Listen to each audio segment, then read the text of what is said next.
Everyone, কেমন আছো তোমরা? আশা করি সবাই খুব ভালো আছো। আমি কিন্তু খুব ভালোই আছি।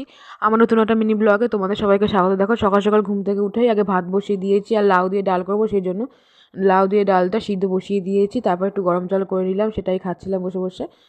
তারপরে এই যে মেয়েকে পড়তে বসিয়েছি, মেয়ে পড়াশোনা করছে আর কি, লিখতে বসেছে। ও খালি লেখা হয়ে যাওয়ার পরে তারপরে আমি যাব দুপুরে কী কী রান্নাবান্না বাকি আছে সেগুলো সব করতে। দেখো, পড়তে বসে গেছে।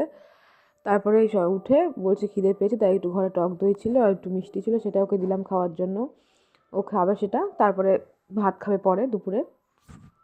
তো তোমরা কে কোথা থেকে ভিডিওটা দেখে কমেন্টে জানাবে কিন্তু, আর আমার ভিডিও কেমন লাগে সেটাও তোমরা জানাবে। আর তারপরে সন্ধ্যার দিকে চিকেন পকোড়া করেছিলাম, আর স্যালাড তো ছিলই, সেটাই বসে বসে খাচ্ছিলাম।